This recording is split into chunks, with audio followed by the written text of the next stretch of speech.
위에 올라와 있습니다. 금방 개회사를 해주셨는데 굉장히 많은 분들이 식사하시고 나서 이 시간이 굉장히 졸리실 수가 있어요. 더군다나 지금 주제가 조금 무거울 수도 있긴 한데 오늘 아침에 또 보게 되면은 잠시만요.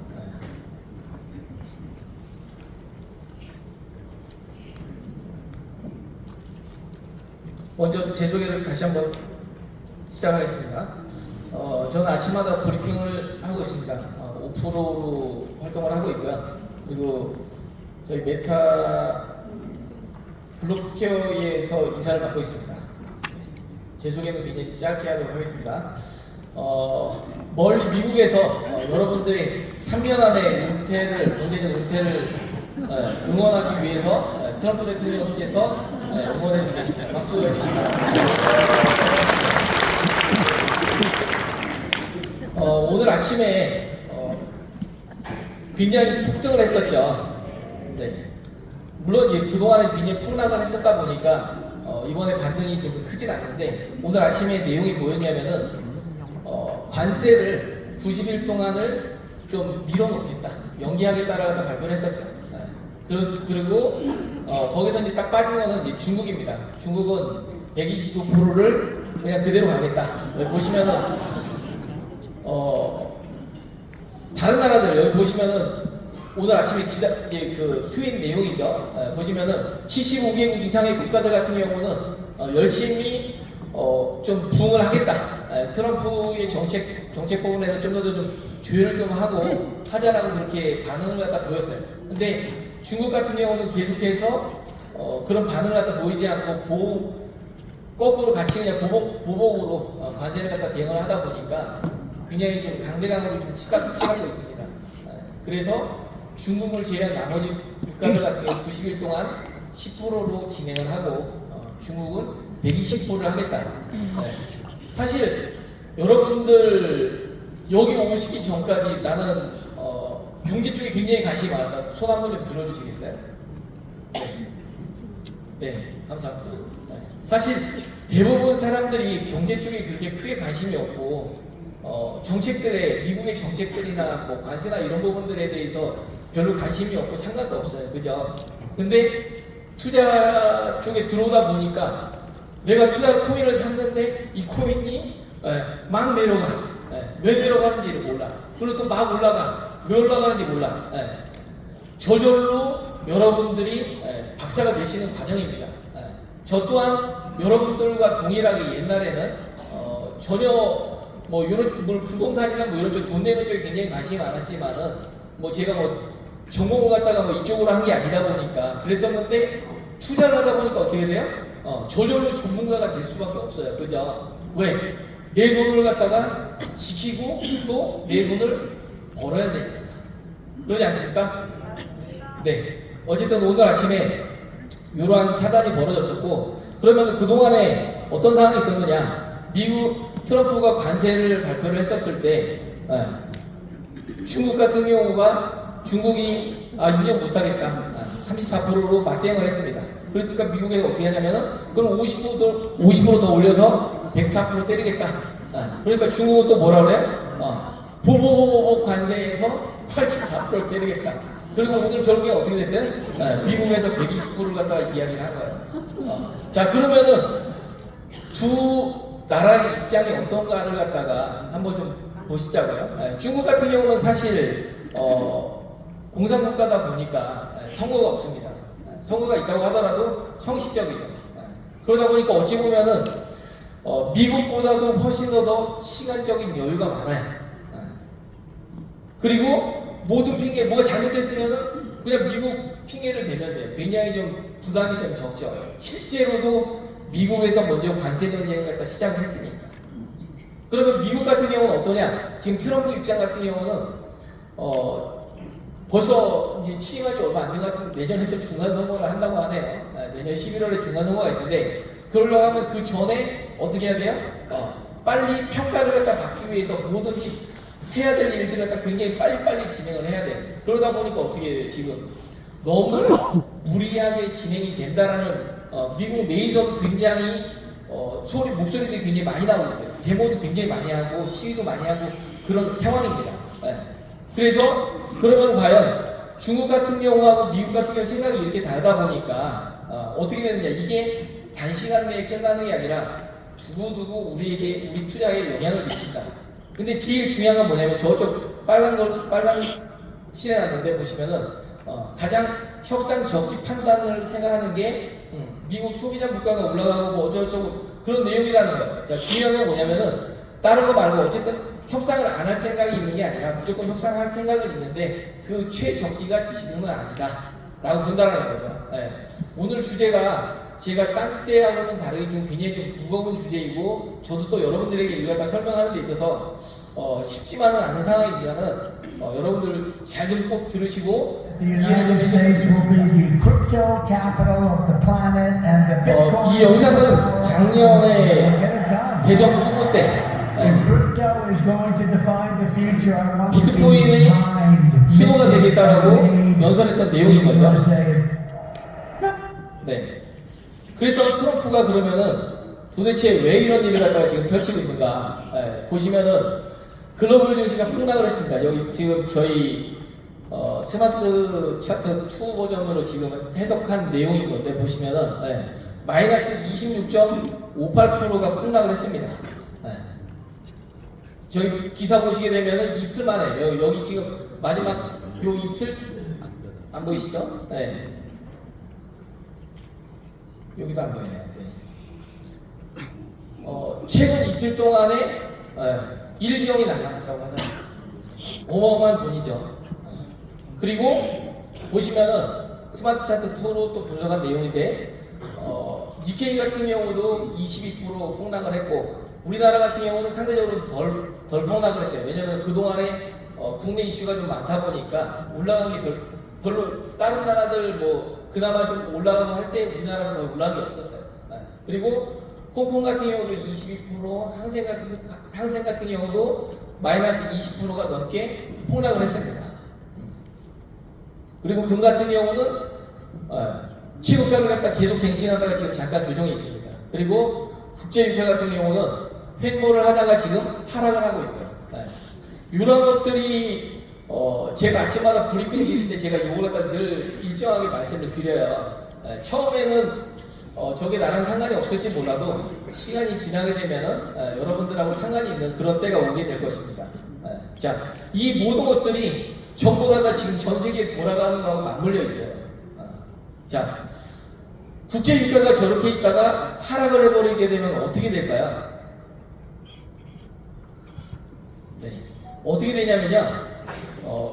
지금 우크라이나하고 러시아하고 전쟁을 갖다가 이제 마무리를 지어야 되는데 러시아의 푸틴이 어떻게 돼요? 이야기를 말을 잘 안 들어. 푸틴이 자신 있게 나 곧 종전을 갖다 끝낼 수 있다라고 대통령 취임하고 나면 바로 끝낼 수 있다라고 했었는데 푸틴이 말을 안 들어요. 그럼 어떻게 해야 될까요? 푸틴이 말을 듣게끔 해야 되는 거지. 그럼 어떻게 해야 될까요?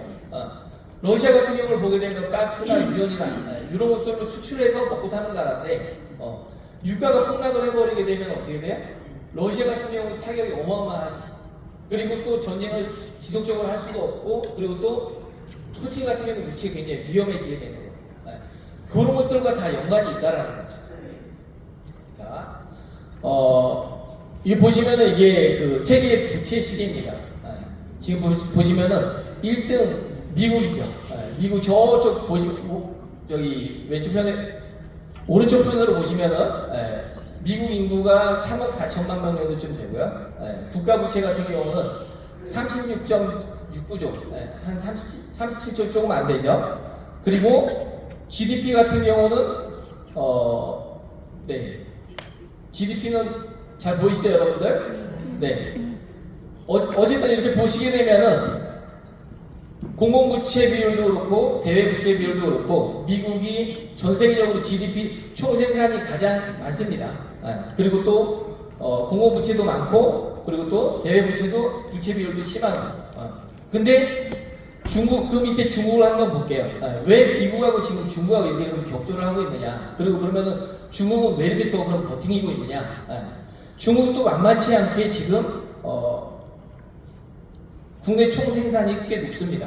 그러면서 어떻게 되냐면은 미국 맨 오른쪽 편에 있는 미국 같은 경우는 대외 부채 비율이 91.76%인데 중국 같은 경우는 15.46%예요. 여기 보시면은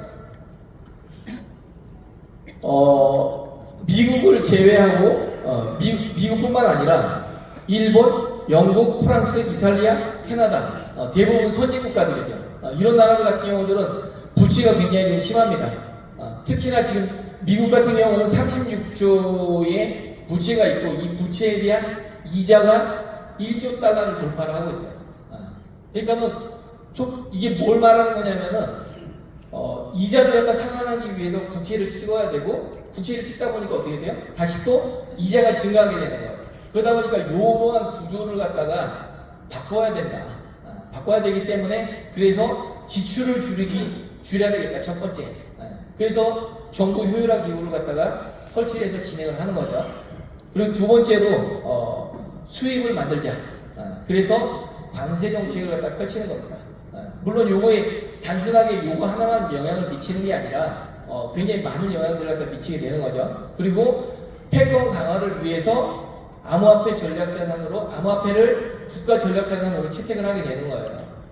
그리고 네 번째, 새로운 재원을 마련하기 위해서 금 가격을 갖다 재산정을 하게 되면 장부상으로 재산정하게 되면은 또 다른 재원을 갖다 만들 수 있지 않겠느냐라는 내용인 건데 오늘의 핵심 내용들은 이겁니다. 뭐냐면은 과연 그러면 미국이 하려고 하는 게 미국이 가져가려고 하는 것이 무엇인가? 그리고 그것이 우리가 투자하는 이 암호화폐 쪽하고 어떠한 영향을 미치는가에 대해서 지금 오늘 말씀을 좀 드리려고 하는 건데 지출을 줄이기 위해서 정부 효율화 기구를 통해서 진행을 하고 있습니다. 내용을 갖다가 뉴스를 갖다 여러분들 들어보셨겠지만은 300살 넘는 분이 연금을 받고 계신 상황도 있었고 뭐 제3세계에 뭐 전혀 상관없는 미국과 전혀 상관없는 그러한 예산들이 엄청나게 많이 나가고 있었어요. 그리고 굉장히 많은 미국의 뭐 마약 문제나 이민자들 불법 이민자들 이래서 굉장히 많은 문제들이 생기다 보니까 그 사람들을 갖다 관리하기 위해서 또 조직이 좀 더 커지게 되고 그리고 또 돈이 또 많이 들어가게 되고 그래서 그런 것들을 갖다가 줄이는 작업을 갖다가 하고 있는 거죠. 자, 그리고 관세인 건데 이 관세 정책 같은 경우는 굉장히 여러 가지 패를 쓰고 있어요. 실제로 마약이나 그리고 불법 이민자들이 미국의 국경 지역인 멕시코하고 캐나다를 통해서 많이 들어오고 하는데 중국을 통해서 그렇게 들어오는데 이 관세를 통해 가지고 굳이 미국에 돈을 들이지 않고 캐나다하고 멕시코 너네들이 관리를 해라 그런 것들을 그러면 어떻게 돼요? 그거조차도 돈을 줄일 수가 있게 되는 거죠. 미국 같은 경우는 그 협상력을 갖다 높일 수 있게 되는 거죠. 그리고 또 실제로 관세를 하게 되면은 이번에 굉장히 크게 때린다고 했다가 금액을 갖다 보편관세를 지금 10%로 낮췄어요. 굉장히 큰 금액 크게 때리라고 했다가 낮춰주니까 어떻게 돼요? 사람들 입장에서 전 세계 사람들이 굉장히 고마워하고 좋아해요. 결국에는 어떻게 돼요? 트럼프 같은 경우는 얘기를 하는데 하루에 3조씩 벌고 있다라고 이야기합니다. 이번 정책을 통해서 어마어마한 금액인 거죠. 그리고 우리나라 같은 경우도 보게 되면 현대 같은 경우가 관세를 때린다, 자동차 쪽에 관세를 때린다고 하니까 현대제철도 그렇고 미국 쪽이 굉장히 투자를 많이 하고 미국 쪽에 가서 공장을 갖다 짓겠다라고 이야기를 해요. 굉장히 많은 제조업들이 미국으로 지금 몰려가고 있는 거죠. 자, 이런 효과들도 있고 또 하나는 뭐냐면은 국채 금리를 인하가 가능합니다. 이 정책을 통해서. 그렇게 되면 우리나라가 어떻게 되냐면 아까 말씀드렸던 것처럼 나라에서 이자가 1조나 되는데 그 이자가 경감이 된다라는 거죠. 어쨌든 오늘의 핵심 부분은 뭐냐면은 트럼프 같은 경우는 계속해서 금리를 내려라. 파월 쪽에서는 금리는 좀 더 지켜보겠다. 자, 이 내용이 왜 중요하냐면요. 굉장히 졸리고 관심 하필 점심 식사하고 나서 굉장히 무거운 내용이긴 한데 왜 이게 중요하냐면요. 여기서부터 굉장히 중요합니다. 자, 그전에는 금리를 갖다가 쉽사리 인하를 하려고 하지 않았어요. 근데 관세 정책으로 인해 가지고 지금은 어떻게 하냐면 미국이 지난달까지만 하더라도 올해 3번 정도쯤 인하를 하겠습니다라고 전망이 나왔어요. 그러다가 지금 좀 전에 이런 상황들이 벌어지면서 어떻게 되냐면 이제는 4번까지도 할 수 있다. 자, 그러면은 도대체 금리나 3번하고 4번하고 그게 나랑 무슨 상관인데 어떻게 이게 우리 투자하고 연결이 되냐면요. 만약에 이거 금리 정책에 대한 발표 부분이 5월 초 정도쯤에 나와준다라고 하게 되면은 어떤 상황으로 펼쳐지게 되냐면은 5월 중순 정도부터나 그 기대감으로 인해 가지고 코인 쪽이 이제 서서히 뜨겁게 오르기 시작하게 됩니다.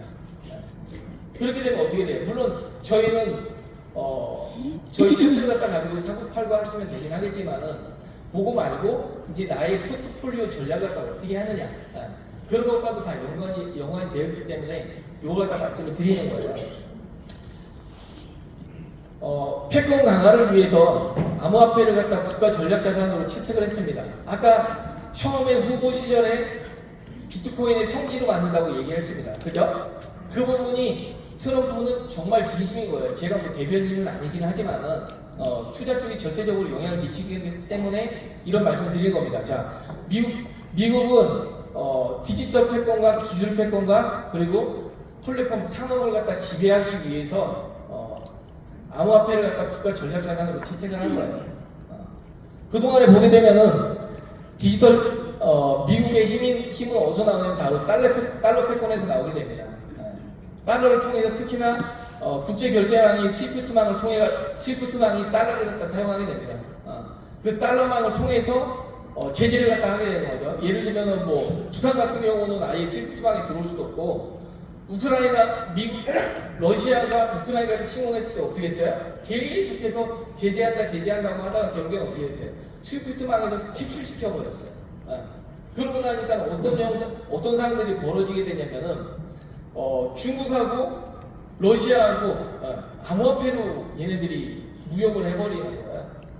그리고 또 뭐 이란 같은 경우는 지금 계속해서 제재를 받고 있는데 여기 보시는 것처럼 러시아나 이란이나 북한이나 중국이나 여기뿐만 아니라 이제는 브릭스 국가들이 이쪽으로도 합류를 하고 있는 거죠. 그래서 미국 같은 경우는 이렇게 두면 안 되겠다. 암호화폐를 갖다가 좀 더 자기네들이 치고 나가야 되겠다. 라고 정책이 바뀌는 거죠. 그걸로 인해 가지고. 그러면 어떻게 된다? 이제는 새로운 디지털 질서가 형성이 된다. 자, 그리고 두 번째로 보시게 되면은 테더하고 USDT하고 RLUSD 스테이블 코인이죠. 이 스테이블 코인 같은 경우는 달러와 미국 국채를 기반으로 발행이 됩니다. 이것 또한 어떻게 된다? 디지털 달러 패권의 연장선상이라는 거예요. 자, 그리고 세 번째 탈중앙화 기술, 블록체인이나 스마트 컨트랙트 그리고 제로 증명 방식 같은 경우가 지금 어떤 걸로 나중에 넘어가게 되냐면요. 이거는 AI하고 보안하고 인증하고 전자정보하고 그 다음에 방산 기술로 확장이 된다라는 거죠. 그러다 보니까 중국 같은 경우는 어떻게 하냐면 이거를 정부 주도로 하고 있습니다. 근데 미국 같은 경우는 그러면 이거를 좀 더 개방형으로 생태계를 갖다 만들어서 전 세계가 쓰게끔 하자.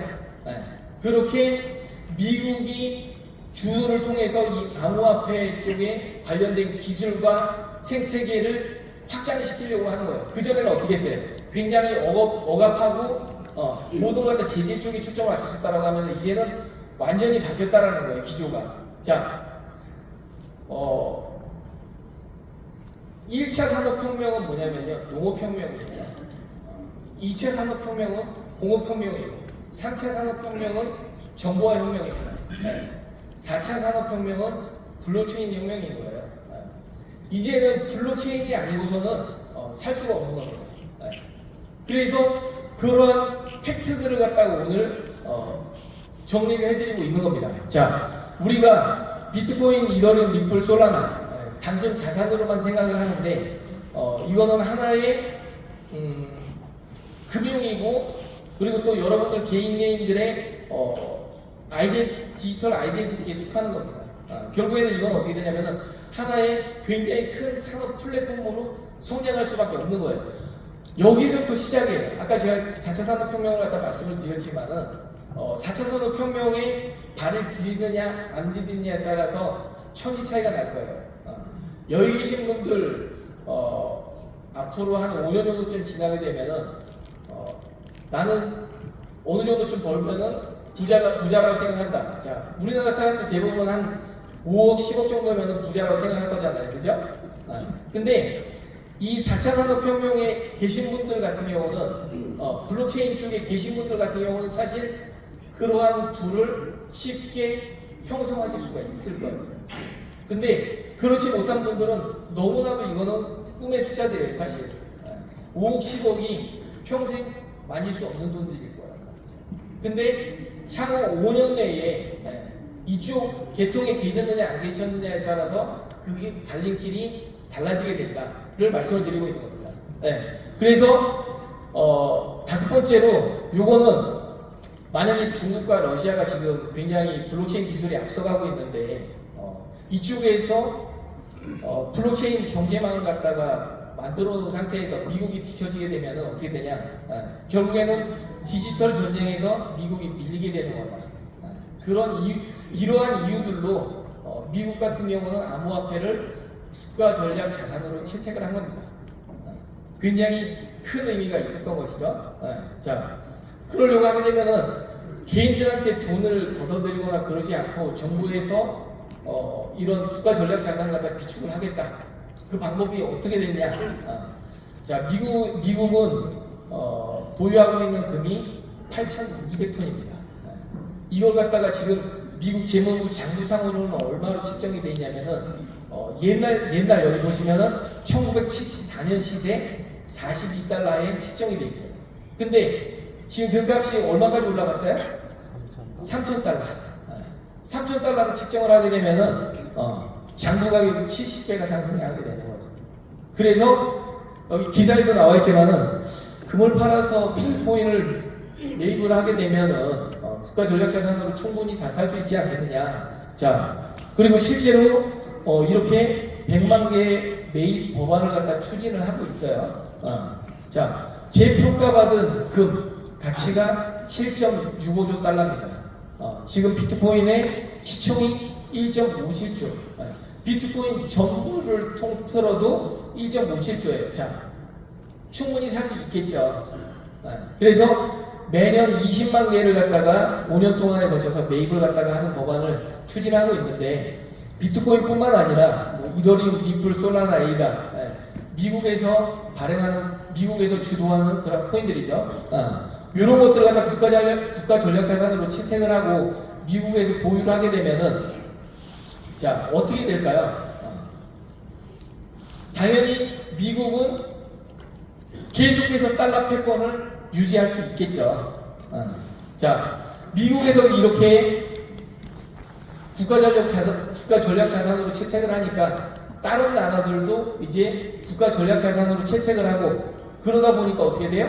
기관들도 전 세계 연기금들이 매입을 하게 되고 기업들도 매입을 하게 됩니다. 여러분들 잘 아는 스트레티지도 그렇고 게임스탑도 그렇고 이제 닌텐도도 그렇고 계속해서 굉장히 유명한 기업들 심지어는 S&P 2033년 되면 S&P 500대의 기업들 대부분들이 아마 비트코인을 가지고 있지 않을까 그렇게 예상을 한다고 합니다. 자, 여러분들 그렇다라는 얘기는 뭐냐면 여러분들 비트코인을 갖다 한 개를 갖다 가지고 계신 게 굉장히 의미가 커지는 거예요. 가격이 어마어마하게 올라간다. 가치가 올라간다. 지금 리플 얼마 안 되지만은 이걸 갖다가 지금 자산을 계속해서 늘리시게 되면 개수를 늘리시게 되면 어떻게 된다? 어마어마한 부를 이루실 수 있게 된다라는 얘기입니다. 자, FDIC는 연방 예금 보험공사예요.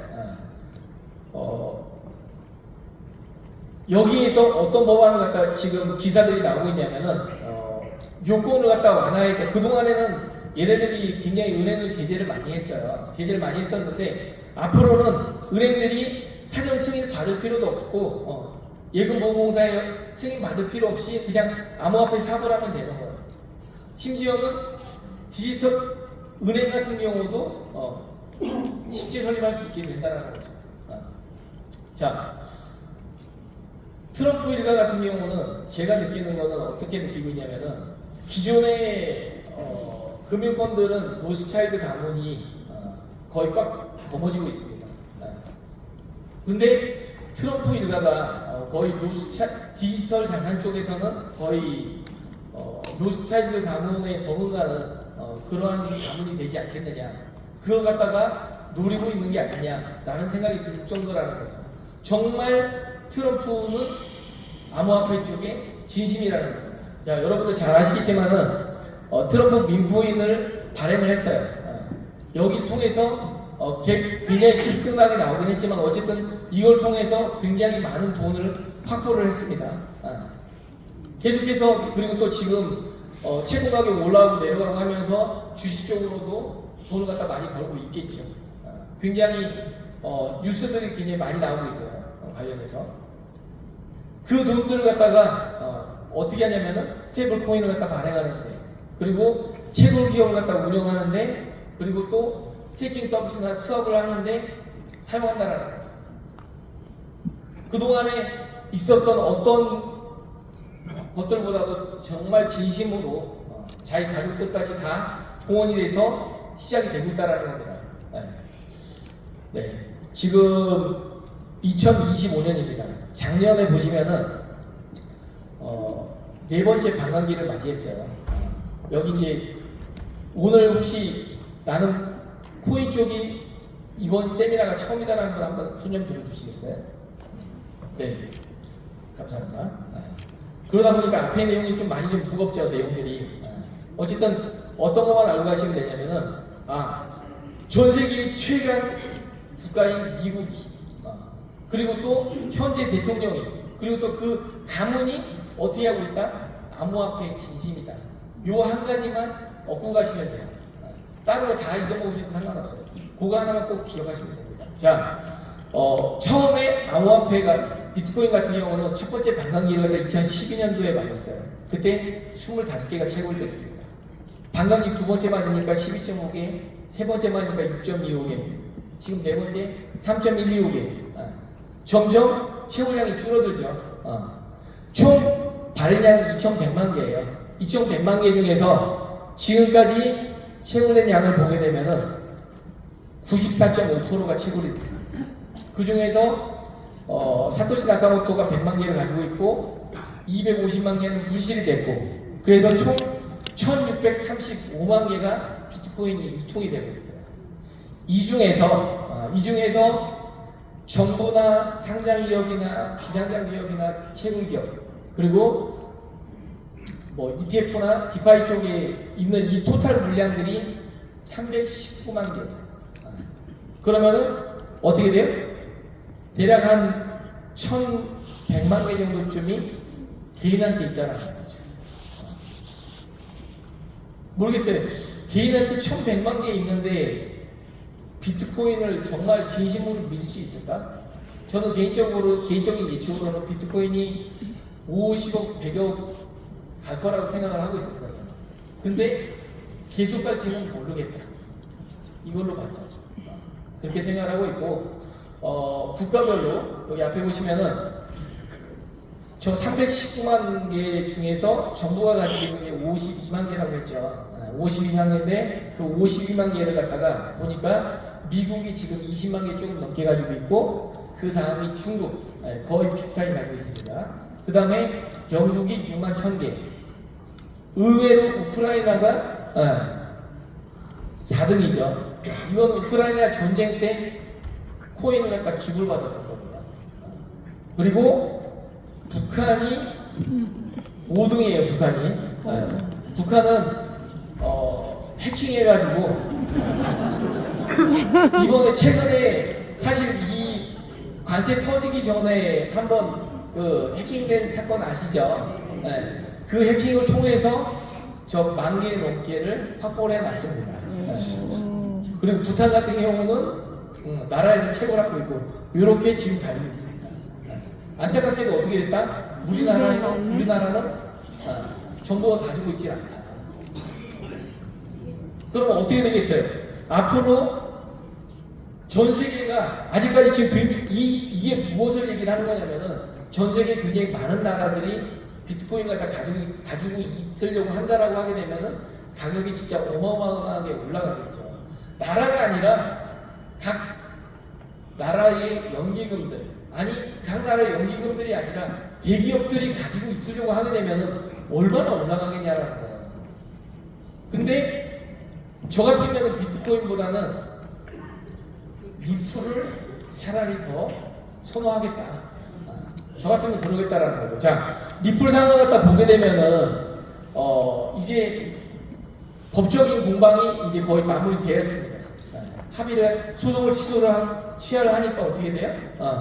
저렇게 ETF 신청을 갖다 하고 있어요. ETF 신청을 하고 나니까 어떻게 되냐면은 결제 계약이 굉장히 많이 늘어나고 있어요. 그 얘기는 뭐냐면 이렇게 가면은 스위프트만을 지금 대체할 수 있지 않겠냐는 그런 굉장히 이야기도 많고 저 또한 그런 기대감이 굉장히 크게 됩니다. 자, 스위프트만이 아까 뭐라고 말씀드렸죠? 뭘 쓴다? 달러를 쓴다. 자, 달러를 쓰기 위해서 스위프트만은 어떻게 해야 되냐면요, 각 국가별로 달러를 갖다 다 보내려고 하게 되면 어떻게 돼요? 가지고 있어야 되겠죠.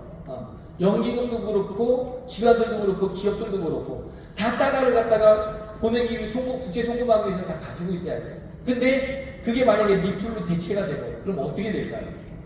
그 달러들이 다 나오게 된다. 그 많은 달러들이 다 나오게 되면 어떻게 될까요? 달러가 올라간다 내려간다? 내려간다. 자, 달러가 내려가는데 미국은 어떻다? 아까 앞에도 보셨지만은 부채가 얼마나 된다? 엄청나게 많다. 36조다. 36조 달러다. 근데 얘가 만약에 달러가 가치가 반토막이 났어. 그러면 어떻게 돼? 미국 입장에는 좋아요, 나빠요? 네? 갚아야 될 돈이, 자, 여러분들이 10억을 갚아야 되는데, 원화로 10억을 갚아야 되는데 그 가치가 떨어졌어. 그러면 여러분들 갚는 느낌은 어떤 느낌이냐면 5억만 갚는 느낌이 될 거라는 거지. 그죠? 어쨌든, 뭐 그렇게 간단한 문제는 아니긴 한데 어쨌든 그런 효과도 기대할 수 있지 않겠느냐라는 생각이 든다는 거죠. 그리고 보시면은 지금 재무 결제 시스템 개혁 혁명을 위해서 리플을 갖다가 사용하는 것 갖다 한번 검토를 해봐라. 그렇게 이야기를 했어요. 자, 미국 정부가 만약에 결제 시스템에 리플을 쓴다라고 하게 되면 어떻게 될까요? 미국의 다른 은행권들도 쓸 수가 있겠죠. 그죠? 그러면은 미국 정부와 은행권들이 쓴다라고 하면은 다른 국가들도 사용을 하겠죠. 그리고 결국엔 어떻게 된다? 국제 결제망을 사용하지 않겠느냐. 그래서 어떻게 해야 된다, 여러분들은? 리플 모으기를 갖다 많이 하셔야 된다. 개수 늘리기를 많이 하셔야 된다. 자, 저희 회사의 가장 큰 장점이 뭐냐면은 리플 개수 늘리기가 가능하다라는 거죠. 뭐 그 자세한 방법은 여기 소개로 받으신 소개로 소개해 주신 분들한테 여쭤보시면 될 것 같습니다.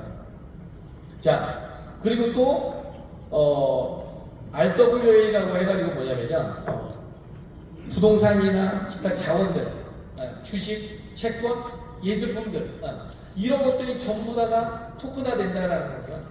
그런 시장 갖다가 리얼월드 에셋 RWA 테마라고 하는데, 요것들은 뭐냐면은, 자, 굉장히 경기가 어려워졌어요. 예를 들면 내년에 글로벌 금융위기가 터졌어요. 강남 아파트가 막 시세가 막 떨어져. 근데 만약에 이 RWA를 통해 가지고 이걸 갖다 조각으로 살 수 있다라고 하면 어떻게 돼요? 그렇게 큰 충격이 없을 수도 있겠다. 왜?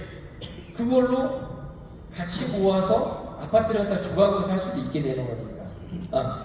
이 시장이 엄청나게 커지게 됩니다. 굉장히 비효율적인 시장들이 이 토큰화를 통해 해소가 되기 때문에 굉장히 이 시장이 커지게 될 거예요. 자, 일상생활로 만약에 이 서비스가 들어온다라고 하게 되면은, 아까 은행 같은 경우에 어떻게 했다고 그랬어요? 은행들이 이제는 암호화폐 거래소하고 재단하고 일을 같이 할 수 있어. 그러다 보니까 굉장히 우리가 지금 일상생활에 쓰고 있는 그런 서비스들, 여러분들 돈 카드 많이 쓰시면 어떻게 돼요? 그 리워드 받으시잖아요. 그죠? 그 포인트로 받는 게 아니라 이제는 코인으로 받는다는 거죠. 코인으로 받을 수 있다는 거지. 그러한 시대가 왔다는 거예요. 자, 이게 얼마나 임팩트가 있는 거냐면 한번 들어보셔요. 자, 2018년 3월 달에 비트코인이 이제 이 비트페이 비자 카드가 나오면서 현금을 갖다 집어넣으면 코인을 갖다 살 수가 있었어요. 여기 고모님은 잘 아시는데 고모님이 사실은 옛날에 알려주셨어요. 이 두 분이 계시죠. 좀 전에 그 광고를 갖다 보고 $10,000를 갖다 보셨어요. 이 사람들한테는 6개월 생활비밖에 안 된다라는 거죠. 그래서 다른 사람들은 다 반대를 했어요. 눈에 보이지 않는데 그런 거 갖다 어떻게 집어넣느냐. 근데 이분들은 그냥 $10,000를 갖다 그냥 집어넣었어요. 두 분이 $5,000씩 해가지고. 근데 그러고 난 다음에 비트코인 2,000개를 받았어요. 그래서 얘가 비트코인이 계속 오르락내리락 하는데 이 카드를 갖다 자기네들은 그냥 쓰기만 한 거예요. 현금 카드, 선불 카드처럼 그냥 쓰기만 한 거야. 그런데 6개월 생활비로 집어넣고 썼는데 어떻게 돼요? 10개월이 됐는데 돈이 안 떨어지면 계속 쓸 수가 있네. 그러고 난 다음에 이제 여행도 다니고 막 돈 걱정 없이 막 펑펑 썼어. 펑펑 썼는데 뭐예요? 그래도 1,200개가 남았습니다. 그러는 거지. 자, 이제는 이분들이 어떤 생각을 했었냐면 그때 2018년 19년도 얘기인 건데 한 3년 뒤 되면 한 10배 정도쯤 오르지 않겠느냐 해가지고 한 300원 정도쯤 되지 않겠느냐, 평생 이렇게 써보겠다. 자, 어떠셔요 여러분들? 굉장히 이분들 부러우시죠? 자, 이 얘기가 앞으로 여러분들의 얘기가 될 수도 있다. 그래서 암호화폐는 지금부터 시작이다라는 얘기입니다. 자, 여기서는 박수가 한번 나와줘야 되나요? 네, 운명 교자 먹기식으로 박수를 받았습니다. 굉장히 오늘은 좀 주제가 너무 좀 무거워요. 사실은 무겁지만은 반드시 이 관세가 왜 어떤 지금 굉장히 영향을 미치고 있고 요것들이 도대체 얘기하고 이 정책들이 왜 나왔고 도대체 어디로 가고 있는가에 대해서 오늘 말씀을 좀 드리고 싶었는데 많은 부분들을 다 까먹으셔도 상관없어요. 단 하나 뭐다? 암호화폐는 지금부터 시작이다. 요거만 알고 가시면 됩니다. 자, 앞으로의 주요 테마를 어떻게 생각하고 있냐면요. 스테이블 코인이 굉장하게 말이 많이 나오게 되고 스테이블 코인 여기도 가도 스테이블 코인 저기 가도 스테이블 코인 맨날 스테이블 코인 얘기가 나오게 될 겁니다. 그리고 또 ETF 솔라나가 ETF가 나왔다, 리플이 ETF가 나왔다, 무슨 알트코인들이 ETF가 나왔다 굉장히 많이 듣게 되실 거예요. 또 하나 아까 얘기했었던 RWA 이 코인이 RWA다 저 코인이 RWA다 그런 얘기들 굉장히 많이 듣게 되실 거예요. 굉장한 힌트를 갖다 드리고 있는 거거든요. 자, 그리고 아까 은행들이 자율적으로 암호화폐 사업을 한다라는 거. 은행의 기본적인 기능이 뭐예요? 일단은 여러분들 돈을 갖다가 맡아주는 거죠. 그리고 또 이자를 주는 거잖아요. 대출을 해주는 거잖아요. 이런 모든 것들이 뭐다? 바로 디파이라고 탈중앙 금융이라고 하는 건데 앞으로는 은행들이 이런 사업들을 갖다 진행한다는 거예요. 자, 그래서 주목하면 좋은 코인들로 해서 일단은 미국에서 만들어진 코인들 그리고 ETF 가능성이 높은 코인들 그리고 또 백악관하고 좀 관련 있는 코인들 이런 코인들을 갖다가 주목해서 보시면 좋을 것 같습니다.